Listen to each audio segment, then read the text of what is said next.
Ó, nós aqui outra vez e mais um True Walk aqui com você. E hoje nós iremos discutir acerca da Trindade, certo, Isa? Isso aí, Trindade. Um tema muito boa, um tema muito relevante acerca da nossa fé, pensar a nossa fé, pensar a nossa teologia.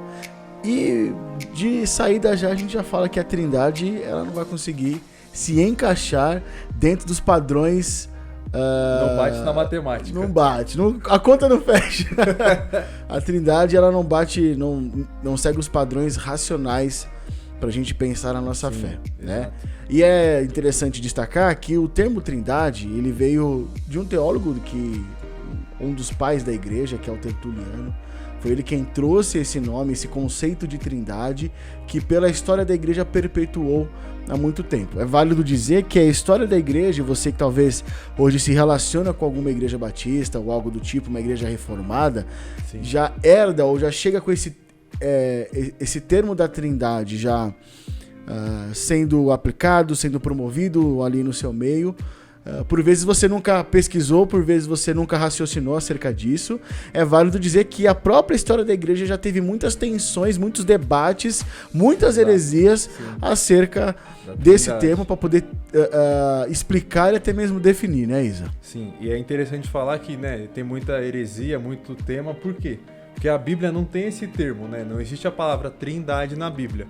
O que existe são alguns versículos que passam essa ideia. Alguns conceitos, né? Exato. Que a gente então pode a gente tem no Gênesis, né, no capítulo 1, versículo 26, na criação, quando Deus vai criar o homem, ele fala, façamos o homem à nossa imagem. Show. Então, façamos, plural, e nossa, quer dizer que tinha mais de um ali. Isso. Então a gente entende que não era só Deus, mas tinha Deus, Jesus e o Espírito Santo. Um outro versículo também está em Mateus 3, que é quando Jesus é batizado, e fala, né, que Jesus foi batizado por João Batista e Deus falou, esse é meu filho amado. E desceu o Espírito em forma de pomba. Mais uma vez, três personagens ali. Show. E na grande comissão, né, o grande id de Jesus, ele vai falar pra gente batizar e fazer discípulos em nome do Pai, do Filho e do Espírito Santo. Então, de novo, 3 pessoas ali, né? É o conceito de 3, mas não diz que isso é uma trindade. E ao mesmo tempo, né, como tem a heresia, existem outros versículos que falam que existe só um Deus. Então tem os 10 mandamentos, né? Fala que não deve ter outro Deus além de mim. Então dá pra entender que é um só. E também em 1 Timóteo 2,5 tá escrito que há um só mediador entre os homens e Deus. Então há um só. E aí como é que a gente entende isso? Então tem esse debate na igreja, na história da igreja e hoje em dia ainda, né? Bom demais. É interessante dizer pra você que as heresias, elas nascem de interpretações errôneas que são feitas através do texto bíblico, né? E a Trindade a gente não vai conseguir, talvez, calcular, porque como que a gente explica que 1 mais 1 mais 1 é igual a 1? Há apenas um deles. O lógico é falar 3. O lógico é falar 3, mas não é. Mas é apenas 1. Como que a gente explica?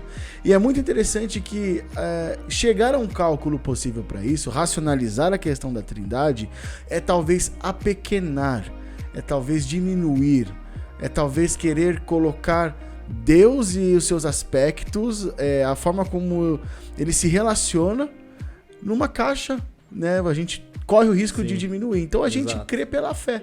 A fé é uma questão chave que a gente entende que a Trindade ela faz sentido. E como que ela se relaciona então, né, Isa?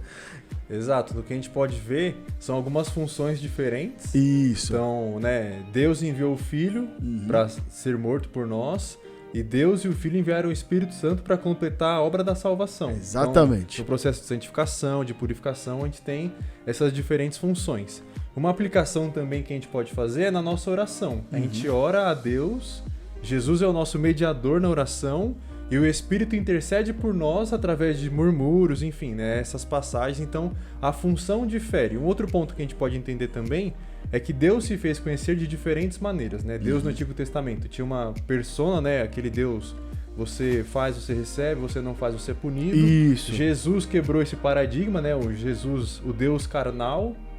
E o Espírito Santo tem essa outra questão também de uma outra função que habita em nós. Então a gente tem essas diferentes funções também da Trindade para a gente tentar perceber essa diferença. Exatamente. É interessante dizer, existe um material, e caso você queira estudar também, livros de teologia sistemática, a gente está estudando aqui, percorrendo em alguns livros, mas você colocando Introdução à Teologia sistemática do Erickson. Do Erickson, do McCarthy, vários. Enfim, tem vários aí, você pode... Caso deixe no comentário, a gente consegue te ajudar também. Mas um material muito importante, muito legal, é de Tomás de Aquino, quando ele cita a Suma Teológica. Top. Ele vai tentar explicar pra gente, e é uma linguagem um pouco densa, um pouco difícil de ler Tomás de Aquino. A gente precisa ter um background de uma filosofia bastante estruturada. Exato, exatamente. Né? Mas tentando passar para você de uma forma simples, ele vai dizer pra gente que existe uma forma de relação diferente quando a gente pensa na Trindade. Porque quando a gente pensa na Trindade, a gente pensa num aspecto de 3, né? Mas na relação e na função, são pelo menos 6 aspectos que a gente tem ali, né, Isa? Então é o Deus Pai que gera o Deus Filho, né? O Deus Pai e Deus Filho que gera o Espírito Santo. O Espírito Santo, então, ele é gerado pelo Deus Pai e Deus Filho e não gera ninguém, certo? Exato.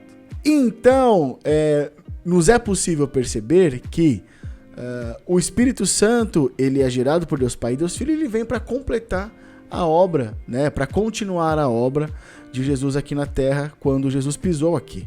Né? Então, existe uma relação muito complexa, de uma forma muito simples, a gente está passando para vocês, né? Também.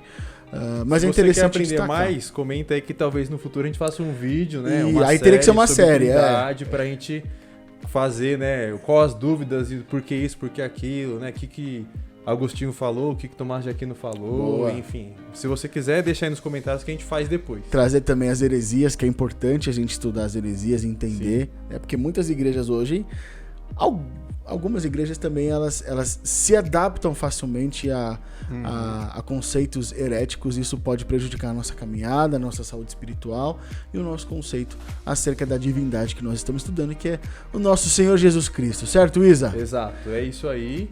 Se você não segue o nosso Insta, siga lá, canal Walk Talk. Toda sexta-feira vai ter o True Walk com a gente. No sábado tem a devocional também no nosso Insta. Boa. Tá bom demais. Então nos acompanha aí, siga, se inscreve, se liga o sininho, ativa as notificações, fique por dentro e ande. E fale com a gente. Até a próxima. Valeu. Deus abençoe.